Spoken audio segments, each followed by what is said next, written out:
দেখছি দেখছি আমি দেখছি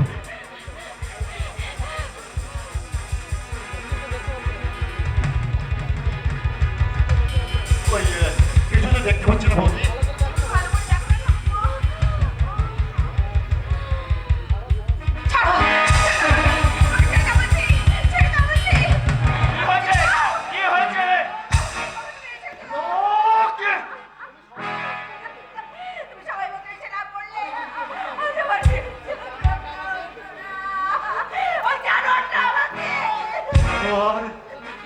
এসব তুমি কি বলছো বৌদি? আমি তো তোমার কথা কিছুই বুঝতে পারছি না। চেষ্টা করো না, তুমি একটা যে নারী লোভী জানোয়ার, এটা আবার বুঝতে বাকি নেই। চুপ করো, চুপ করো বৌদি, তুমি চুপ করো। ও কথা তুমি আর মুখে এলো না। এক্ষুনি শুনতে পেলে বাতাস বন্ধ হয়ে যাবে, সূর্যটা দপ করে নিভে যাবে, এই পৃথিবীটা ভেঙে চৌচির হয়ে যাবে। তাহলে আমি চিৎকার করে বলবো তুমি একটা নারী লোভী জানোয়ার। দোহাই দোহাই তোমার বৌদি, দোহাই, এত বড় মিথ্যা অপবাদের বর্ষা তুমি আমার মাথায় চাপবে। আমার জীবনটাকে তুমি সকলের কাছে দুর্বিষহ করে তুলো না বৌদি। আমি হাসতে হাসতে মরতে পারি, কিন্তু এই অপবাদের পর আমি আর সোজা হয়ে দাঁড়াতে পারবো না বৌদি। যাতে আমি মানুষের সমাজে মুখ দেখাতে পারবো না। দাদা দাদা তুমি বিশ্বাস করো দাদা, বৌদিকে আমি বলবি কি জবাব দিবি তুই? সবকিছু নিজের চোখে দেখার পরেও তুই নিজেকে নিরপরাধী জাহির করতে চাইছিস? এতখানি অধপতন হয়েছে তোর, কামনার দংশনে অন্ধ হয়ে মাতৃসম বৌদিকে তুই দাদা আমি আর সহ্য করতে পারছি না। ও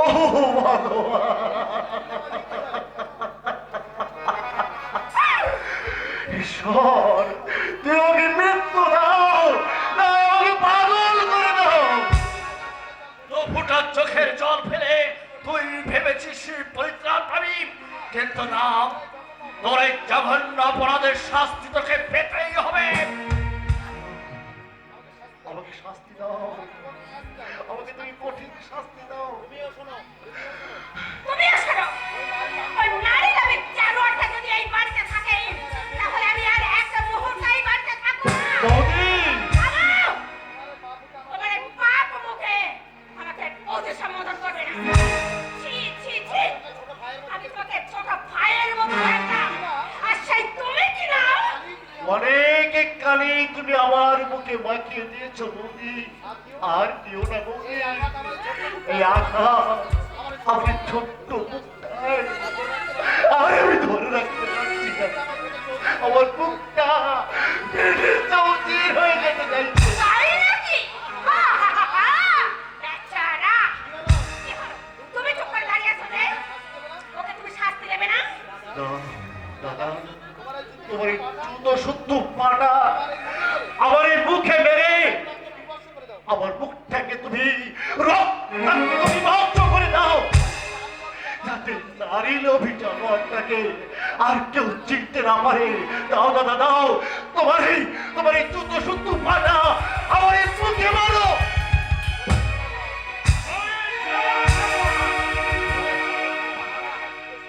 তোর ওই অপবিত্র হাতে আমাকে স্পর্শ করবি না।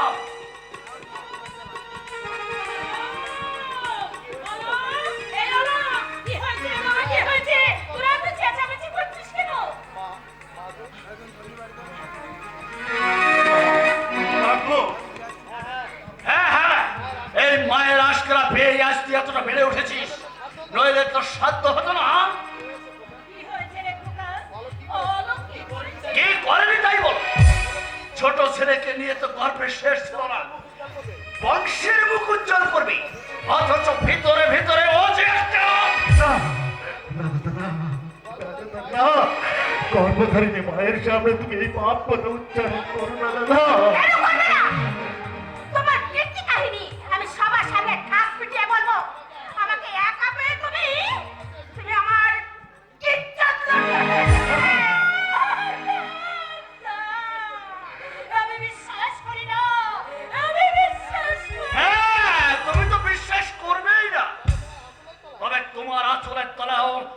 তুমি আর লুকিয়ে রাখতে পারবে না।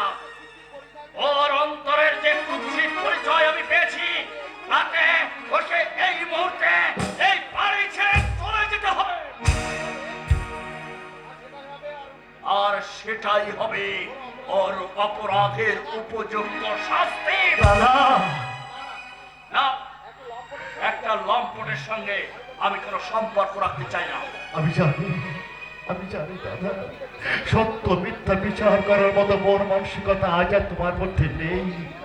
বৌদির মুখের কথায় আজ তোমার কাছে পেয়ে বাক্য, অথচ সেদিনও ছিল তোমার বুকের কাছে তুমি পরম যত্নে শুয়ে থাকতে, আর তার চোখের জল মুছে দেওয়ার জন্যে সর্বদাই তুমি ব্যস্ত হয়ে থাকতে। দাদা, তোমার মনে আছে দাদা, ওই দাসেদের রাখাল ইট দিয়ে মেরে আমার মাথাটা ফাটিয়ে দিয়েছিল, তাই তুমি ওদের বাড়িতে গিয়ে ওর হাতটা তুমি ভেঙে দিয়ে এসেছিলে।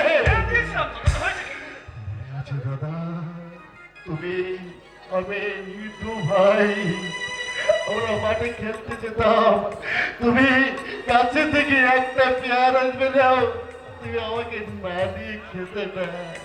তুমি কেউ সেই দাদা হয়েছে কি? হয়নি কিছু, আমি শুধু ভাবছি সেদিনের সেই দাদার সঙ্গে আজকের দাদার কতখানি তফাৎ। বৌদি এই বাড়িতে আসার পর থেকে তুমি আমাদের কাছ থেকে অনেক দূরে সরে গেছো, হয়েছ তুমি স্বার্থপর, আত্মকেন্দ্রিক। কে বললি তুই? কে বললি? সরে যাও, সরে যাও।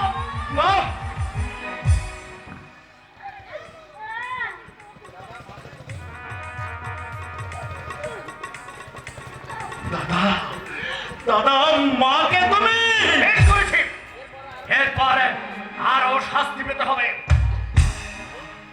ও মা গো, তোমার খুব লেগেছে মা? জানি না, আমার কিছুই হয়নি বাবা। মা, ওরে, সন্তানের কাছে মায়ের এটাই তো পাওনা রে। মাতৃঋণ কত সুন্দরভাবে আজ সন্তান শোধ করে দিল রে।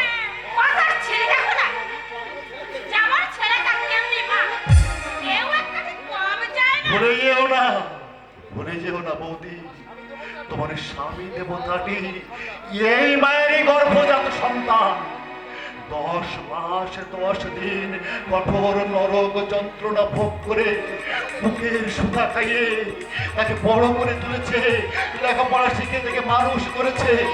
তবে আর কি, আমার মাথাটা একেবারে কিনে নিয়েছে। না দাদা না, তোমার মাথাটা যে আজ অনেক দামি মাথা, ওই দামি মাথা কেনবার মতো এই হতভাগিনী মায়ের সামর্থ্য কোথায় দাদা?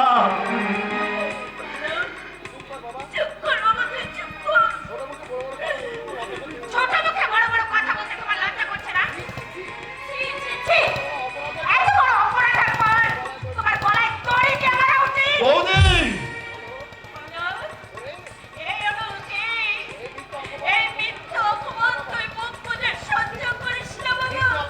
মিথ্যা ভবন, আমি নিজের চোখে দেখার পরেও তুমি বলবে ও একটা নিরপরাধী ছেলে। তুই নিজের চোখে দেখেছিস? হ্যাঁ, আমি নিজের চোখে দেখেছি, আমি দেখেছি ও তনুশ্রীকে বুকে জড়িয়ে ধরে। না, না, আমি বিশ্বাস করি না। বলো, এই হতভাগা, তুই এইভাবে তুই চুপ করে থাকিস না রে, থাকিস না। এই মিথ্যার কাছে তুই কখনো পরাজয় স্বীকার করিস না। মা, দাদা যখন নিজের চোখে দেখেছে তখন চন্দ্র সূর্যের মতো সবকিছু সত্যি মা, সত্যি আমি অপরাধী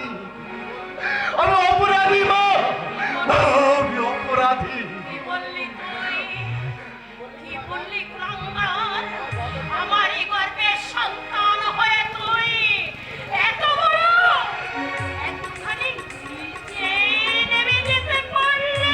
বল বল হতভাগা, কেন কেন তুই এই কাজ করলি? বল কেন কেন